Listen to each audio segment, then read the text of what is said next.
O Senhor esteja convosco. Ele está no meio de nós. Proclamação do Evangelho de Jesus Cristo segundo Lucas.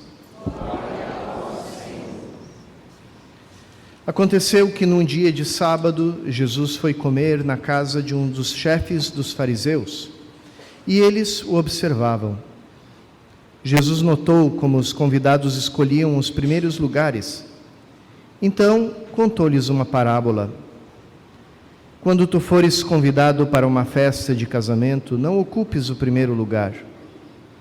Pode ser que tenha sido convidado alguém mais importante do que tu. E o dono da casa, que convidou os dois, venha te dizer: dá o lugar a ele. Então tu ficarás envergonhado e irás ocupar o último lugar. Mas quando tu fores convidado, vai sentar-te no último lugar. Assim, quando chegar quem te convidou, te dirá: amigo, vem mais para cima. Isto vai ser uma honra para ti diante de todos os convidados. Porque quem se eleva será humilhado, e quem se humilha será elevado. E disse também a quem o tinha convidado: quando tu deres um almoço ou um jantar, não convides teus amigos, nem teus irmãos, nem teus parentes, nem teus vizinhos ricos, pois estes poderiam também convidar-te, e isto já seria a tua recompensa. Pelo contrário, quando deres uma festa, convida os pobres, os aleijados, os coxos, os cegos, então tu serás feliz, porque eles não te podem retribuir. Tu receberás a recompensa na ressurreição dos justos. Palavra da salvação. Glória a vós, Senhor.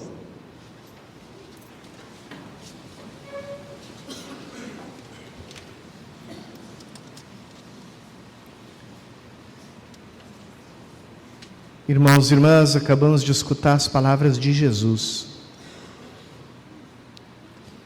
Jesus, existindo no seio do Pai desde toda a eternidade, como palavra eterna do Pai, como sabedoria eterna do Pai, desce até nós, deixa a glória do céu e assume a nossa condição humana, assume um corpo humano, assume uma alma humana, e aparece pela primeira vez diante dos nossos olhos, deitado numa manjedoura, numa gruta, num lugar improvisado, porque o mundo não tinha lugar para ele.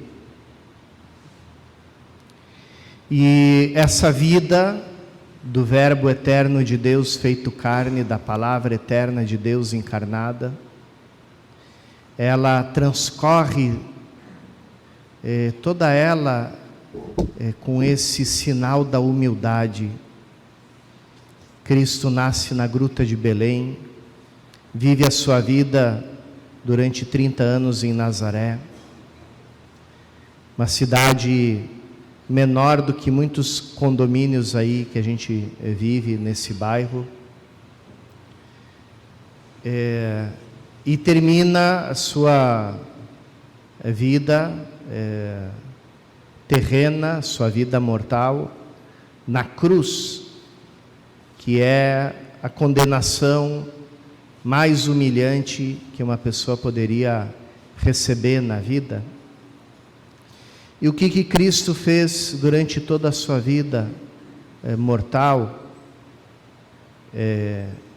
Amou, serviu, se colocou ao serviço de todos, sem esperar recompensa nenhuma. Então, é esse Jesus que nos abriu a porta do céu e que abre ela para nós a cada domingo, onde a gente participa da missa.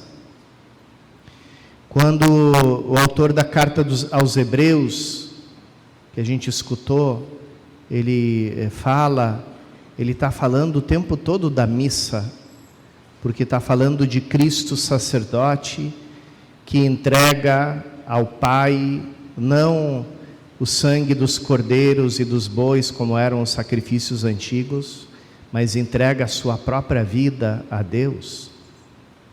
E onde é que a gente entra em contato com essa entrega de Cristo? É na missa. Então, toda a carta aos Hebreus fala da missa, e as palavras que ele diz para nós na segunda leitura que a gente escutou são maravilhosas. Ele diz para os fiéis cristãos: vocês se aproximaram não de uma realidade terrível como aquela onde Deus aparecia no alto do Monte Sinai, onde Moisés recebeu os 10 mandamentos, né? E que o autor da carta aos Hebreus fala, lembra para eles, né, como é que era no pico daquela montanha do Sinai, que eles viam lá no alto. Eles viam fogo ardente, escuridão, trevas, tempestade, som da trombeta e voz poderosa. E quando escutavam isso, morriam de medo e diziam para Moisés: vai lá você sozinho, né? A gente fica aqui te esperando. Vai sozinho, porque a gente morre de medo de chegar perto daquela montanha. E aqui em cada missa nós estamos infinitamente mais perto de Deus do que Moisés quando subiu no alto daquela montanha. Por quê? Porque Deus vive em nós e nós vivemos nele, e nós nos alimentamos de Cristo. Então, o autor da carta aos Hebreus continua: mas vós os aproximastes do Monte Sião.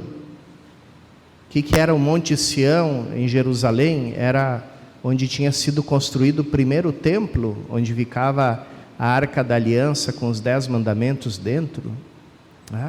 Então, nós nos aproximamos do Monte de Sião. Por quê? Porque escutamos a palavra de Deus na missa, porque a própria palavra de Deus, que é Cristo, vem até nós. Vós vos aproximastes do Monte de Sião, da cidade do Deus vivo, da Jerusalém celeste. A missa é o céu.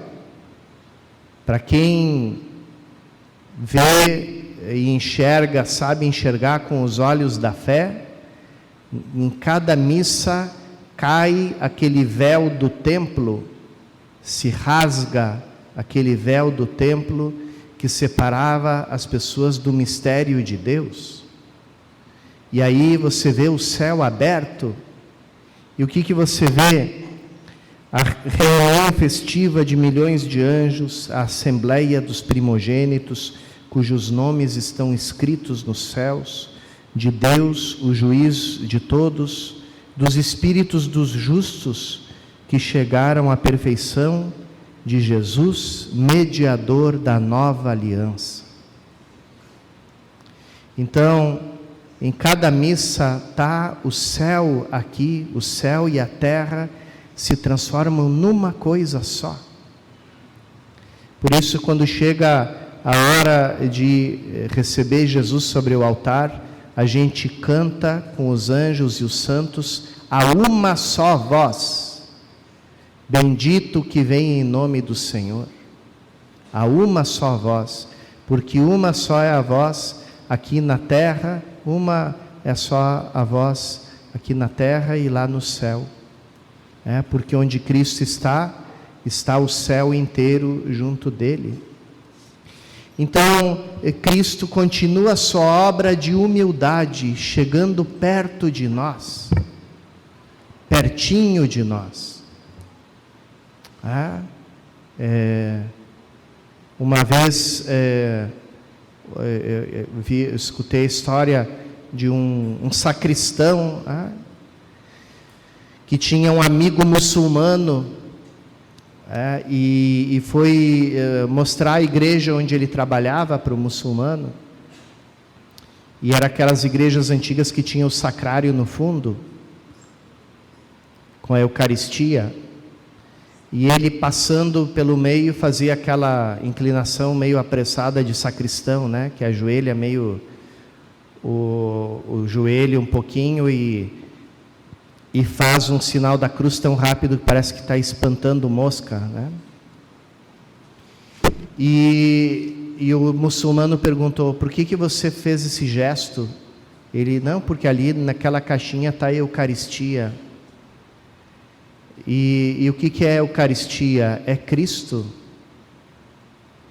E ele disse: então o Deus de vocês está ali dentro daquela caixinha? Ele essa é a nossa fé. Aí o muçulmano disse: se eu acreditasse que o meu Deus está dentro daquela caixinha, eu me inclinaria com o rosto até o chão, ficaria em adoração profunda, prostrado todo na terra, diante da presença de Deus. Então, Cristo continua a sua obra de humildade, ficando perto de nós, tão perto, suportando as nossas distrações, suportando muitas vezes a nossa missa mal rezada, mal celebrada, mal participada, suportando que a gente vem vestido de qualquer maneira, suportando de que na fila da comunhão a gente tira o chiclete da boca para receber Cristo na Eucaristia, suportando que a gente, ao estender a mão para receber a Eucaristia, a mão está toda riscada com o telefone, não sei de quem, que você anotou na caneta, com aquela mão suja quer receber o Rei dos Reis. E Cristo suporta tudo isso porque Ele é humilde.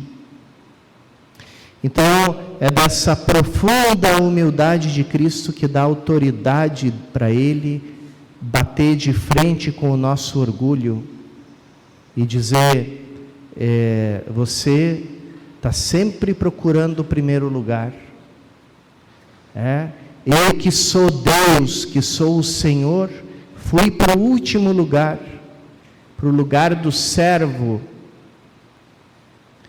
E você, que é um pecador, que é uma criatura, quer se colocar no lugar de Deus, quer ser adorado, quer ser o centro das atenções, não suporta que outra pessoa receba mais atenção que você, não suporta que outra pessoa seja mais amada que você, não suporta se colocar a serviço de outro, mas todos têm que te servir, todos têm que te ouvir, todos têm que fazer todas as tuas vontades em todo momento que você quer. Então, é o nosso Senhor, é o nosso Rei, é o Rei dos reis, que vem assumir o último lugar e vem nos dizer, o lugar que agrada a Deus é esse aqui, o lugar do serviço, o último lugar, o lugar humilde. E todos nós, irmãos e irmãs, temos que aprender essa lição, porque todos nós, como diz o livro do Eclesiástico, terrível essa frase, né? Para o mal do orgulhoso não existe remédio, pois uma planta de pecado está enraizada nele. A gente diz: puxa, e agora? O que eu faço? Tem uma planta de orgulho enraizada lá no fundo do meu coração. Quem pode me salvar? Quem pode me livrar? E a resposta é Jesus Cristo, com a sua humildade, que se fez servo, que se fez obediente até a morte e morte de cruz. Que hoje, irmãos e irmãs, Jesus que vem a nós na forma tão humilde da Eucaristia, abra um pouquinho o nosso coração e que a gente permita Ele arrancar um pouquinho mais as raízes dessa planta do orgulho que a gente tem tão metida, tão enraizada lá no fundo do nosso coração.